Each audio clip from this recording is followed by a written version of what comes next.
Friends, ನಾವು ಇಂದಿನ ವಿಡಿಯೋದಲ್ಲಿ ನಮ್ಮ ಹೊಲದ ಬೆಳೆ ಸಮೀಕ್ಷೆಯನ್ನು ಹೇಗೆ ನಮ್ಮ ಮೊಬೈಲ್ನಲ್ಲಿ ಮಾಡಿಕೊಳ್ಳಬಹುದು ಎನ್ನುವುದರ ಮಾಹಿತಿಯನ್ನು ಇಂದಿನ ವಿಡಿಯೋದಲ್ಲಿ ತಿಳಿದುಕೊಂಡಿದ್ದೇವೆ. ಅದೇ ತರ ನಾವು ಇವಾಗ ಪಾರ್ಟ್ 2 ನಮ್ಮ ಹೊಲದ ಬೆಳೆ ಸಮೀಕ್ಷೆಯನ್ನು ನಮ್ಮ ಹೊಲದ GPS ಲೊಕೇಶನ್ಗೆ ಬಂದು ಹೇಗೆ ನಮ್ಮ ಹೊಲದ ಬೆಳೆ ಸಮೀಕ್ಷೆಯನ್ನು ಸಂಪೂರ್ಣವಾಗಿ ಆನ್ಲೈನ್ ನಲ್ಲಿ ಸಬ್ಮಿಟ್ ಮಾಡುವುದು ಎನ್ನುವುದರ ಮಾಹಿತಿಯನ್ನು ಈ ವಿಡಿಯೋದಲ್ಲಿ ತಿಳಿದುಕೊಳ್ಳೋಣ. ಅದಕ್ಕಿಂತ ಮುಂಚೆ ನೀವೇನಾದರೂ ಪಾರ್ಟ್ 1 ನಲ್ಲಿ ಹೋಗಿ ನಿಮ್ಮ ಹೊಲದ ಬೆಳೆ ಸಮೀಕ್ಷೆಯನ್ನು ಹೇಗೆ ಮಾಡುವುದು, ಅದೇ ತರ ಇವಾಗ ಪಾರ್ಟ್ 2 ನಲ್ಲಿ ಬೆಳೆ ಸಮೀಕ್ಷೆ ಮಾಡಲು ನಮ್ಮ ಹೊಲದ GPS ಲೊಕೇಶನ್ಗೆ ಬಂದು ಹೇಗೆ ನಮ್ಮ ಬೆಳೆಯ ಫೋಟೋವನ್ನು ಸಬ್ಮಿಟ್ ಮಾಡುವುದು ಎನ್ನುವುದರ ಸಂಪೂರ್ಣ ಮಾಹಿತಿಯನ್ನು ಈ ವಿಡಿಯೋದಲ್ಲಿ ತಿಳಿದುಕೊಳ್ಳೋಣ.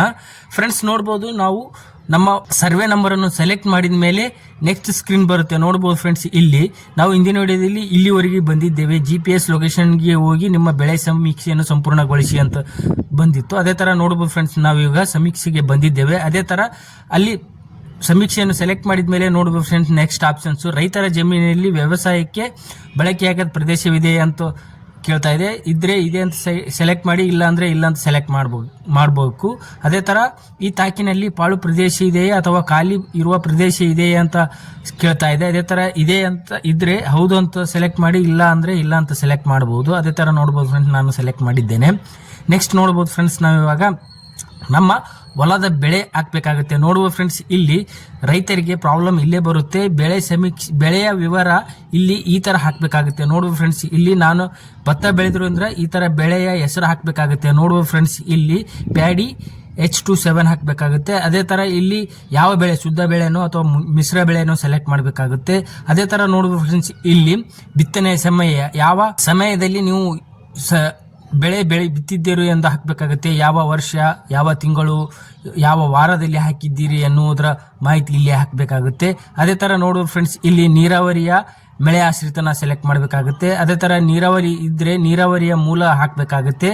ಅದೇ ತರ ಬೆಳೆ ಎಷ್ಟು ಎಕರೆ ಹಾಕಿದ್ದೀರಿ ಎನ್ನುವುದರ ಡೀಟೇಲ್ಸ್ ಇಲ್ಲಿ ಹಾಕಬೇಕಾಗುತ್ತೆ. ನೋಡುವ ಫ್ರೆಂಡ್ಸ್, ಇಲ್ಲಿ ನಾನು ಇವಾಗ ನನ್ನ ಬೆಳೆಯ ಸಂಪೂರ್ಣ ವಿವರವನ್ನು ಹಾಕಿದ್ದೇನೆ. ಅದೇ ತರ ಇಲ್ಲಿ ಕೆಳಗಡೆ ಫೋಟೋ ಹಾಕಬೇಕಾಗುತ್ತೆ ಫ್ರೆಂಡ್ಸ್. ಬೆಳೆಯ ಫೋಟೋ 1, 2, 3 ಸೀರಿಯಲ್ ಫೋಟೋ ಇದೆಯಲ್ಲ ಫ್ರೆಂಡ್ಸ್, ಅದನ್ನು ಸೆಲೆಕ್ಟ್ ಮಾಡಿ ನಮ್ಮ ಬೆಳೆಯ ಫೋಟೋವನ್ನು ಸೆರೆ ಹಿಡಿಯೋಣ ಬನ್ನಿ ಫ್ರೆಂಡ್ಸ್. ಓಕೆ ಫ್ರೆಂಡ್ಸ್, ನೋಡಬಹುದು ನಾನು ಫೋಟೋ 1 ಸೆಲೆಕ್ಟ್ ಮಾಡಿ ಛಾಯಾಚಿತ್ರ ಸೆರೆ ಹಿಡಿದಿದ್ದೇನೆ. ಅದೇ ತರ ಎರಡನೇ ಫೋಟೋವನ್ನು ಸೆಲೆಕ್ಟ್ ಮಾಡುತ್ತಿದ್ದೇನೆ. ನೋಡಬಹುದು ಫ್ರೆಂಡ್ಸ್, ಇಲ್ಲಿ ನಮ್ಮ ಹೊಲದ ಬೆಳೆಯ ಎರಡನೇ ಫೋಟೋವನ್ನು ಹಾಕುತ್ತಿದ್ದೇನೆ.